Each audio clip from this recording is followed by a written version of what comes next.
Welcome to footballgameplan.com, where football makes sense. I'm Emery Hunt, the czar of the playbook. Bring you our NFL Week 4 preview between the Baltimore Ravens and the Buffalo Bills. Now let's take a look at some keys to victory for both teams, starting with the Ravens.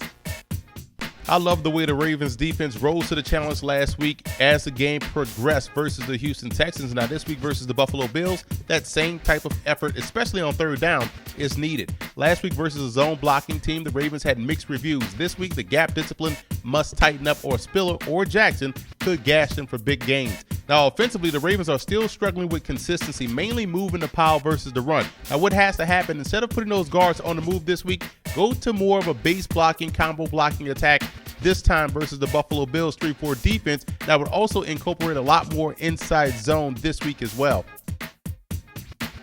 Now let's move over to the Bills in this ballgame, and they're close, a few plays away from 3-0. But the reasons why they're 1-2 has to do with the little things. You got to finish drives in the red zone with touchdowns, and E.J. Manuel has to remember his legs can also create opportunity for his arm, especially versus an aggressive defense like the Baltimore Ravens. Defensively versus the Ravens, I will look for the Bills to be more aggressive on early down and distances in an attempt to put the Ravens in second and long and third and long situations. The Bills struggle on third and medium and third and short, and third and long would actually help a weakened secondary as they'll avoid being put in man-to-man situations. Last week, the Baltimore Ravens passing game started to come to life a little bit versus the Houston Texans. Now this week versus the Buffalo Bills, you want to move the pocket for Joe Flacco, and I'm going to show you one of the more classic plays in football, the bootleg pass. And what we're going to do, we're going to bring Flacco strong side bootleg, so we're going to fake action weak side. We're going to try to get flow from the backers to go this way, and we're coming back this way in hopes to hit a big play over the middle of the field or deep down the field with Torrey Smith. So we're going to have Torrey Smith on the outside, and we're going to run the fake weak side zone here. So we're going to have the fullback block on the edge because everybody's blocking down. We're going to pull the backside guard as well, leading around Joe Flacco for front side pressure. We're going to have the center block down. You're going to fake the zone, roll Flacco out this way. The back fakes up, and he's going to be the safety valve. We have the backside post. That's the play we want. And we have the tight end working up like as if he was going to block a strong side back or a strong safety. Work up, run the 10 to 12 yard out or curl. And we have the outside, comeback, and we have the 15 to 18 yard comeback on the outside to the wide receiver. So we know Flacco can drop that football here. We know he can set up here and drop the football deep down the field over the middle. But your reads are like this. This is your first read because you want to hit the big play down the field. This will be your second read, the deep comeback, because it's deeper than the hook route here, the shorter hook route, which will be your third read. And your fourth is your safety valve for the back coming over. So just moving the pocket a little bit for Joe Flacco will allow him the time to set up and hopefully hit a big play deep down the field. We know Buffalo right now is struggling in the back end of their defense. Their secondary is weakened. So I think there are some opportunities for Flacco not only to hit big plays downfield, but also attack the intermediate coverage of this Bills secondary. So look for Flacco to move the pocket. Look for them to move the pocket for Flacco this week versus the Buffalo Bills in attempt to hit those big plays deep down the field. This week versus the Baltimore Ravens, I believe the Buffalo Bills can utilize the quick pass as a big play by using motion. And I'll show you how motion creates the opportunity for a big play. So what we're going to do here, we're going to show you how when you can make the linebackers shift, you can then create big plays and one-on-one opportunities. So what we're going to do, we're going to put the running back in motion here. Bring the running back outside leg of the wide receiver. What that is going to do, hopefully you're going to shift the linebackers just a tad. Everybody's going to move over, thus creating a big window here for the backside split in, which is Stevie Johnson. So we're going to run your quick slant, and that would hopefully put him on the safety, because what we're going to do here, we're going to run a split route where the inside receiver is splitting the two safeties, thus holding this safety or pulling this safety over here. We're also going to run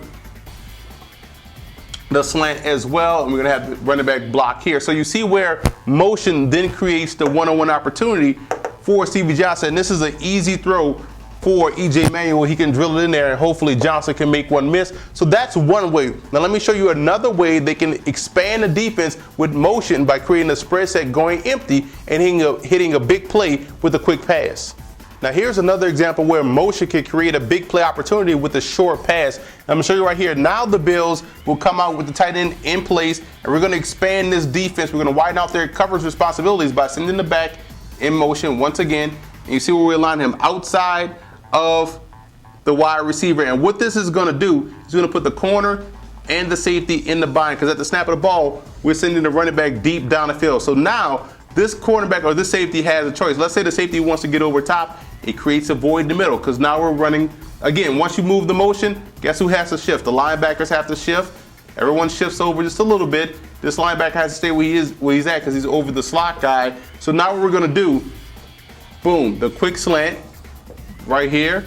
We're also going to send the tight end on that split down the middle of the field. So again, hopefully pulling this safety here, creating this void for the wide receiver here. And we're going to have this guy run a stop. And we're also going to run the quick slant here. Now he can pivot out, thus creating a big void right there. And that's where we want to go with the football. He's running the pivot. He's running the quick slant. The split is taking care of the safety, thus creating the lane for E.J. Manuel to hit the receiver right there in stride. So the Buffalo Bills can utilize the quick pass to then generate big plays in the passing game this week versus the Baltimore Ravens. It's all about timing and a lot of motion to accomplish that goal. The X factor for the Ravens will be their run defense. This is a different team with different personnel, but the same rules apply. You can't get out of position versus a team that has a game breaker in the backfield in C.J. Spiller and a guy that can gas you for big gains in Fred Jackson. And the obvious X factor for the Bills will be their secondary. A lot of teams will come in versus Buffalo until they get healthy back there and take shots deep down the field. So they're going to have to step up, man up, and play some great football this week versus Baltimore.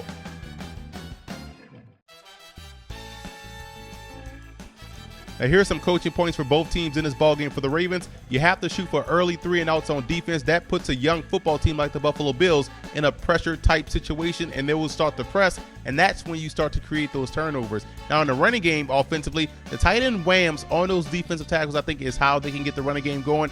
Buffalo has some over-aggressive defensive tackles in Darius and also Kyle Williams, who can influence those guys to get upfield and hit them with the tight end wham to create opportunities in the running game. And you want to stay alert in the secondary. The Bills run a lot of crossers, a lot of short crossers, deep crossers, crossers with the backs, crossers with the receivers. So you have to stay alert in the secondary and pass guys off effectively.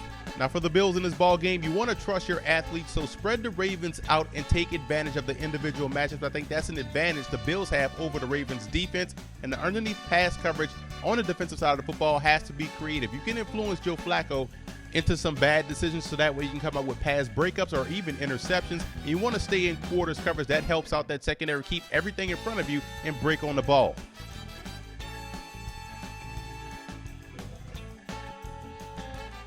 I like the Bills in this ball game. Defensively, I think they match up very well versus the Baltimore Ravens offensive attack. And on the offensive side of the football, look for E.J. Manuel to utilize his legs a little bit more. And that will not only create more opportunities in a running game, but also open things up in the pass department. So I like the Bills to win this one at home versus the Baltimore Ravens. I also want to give a huge shout out to Bill fan forums and Raven fan forums for always showing football game plan support.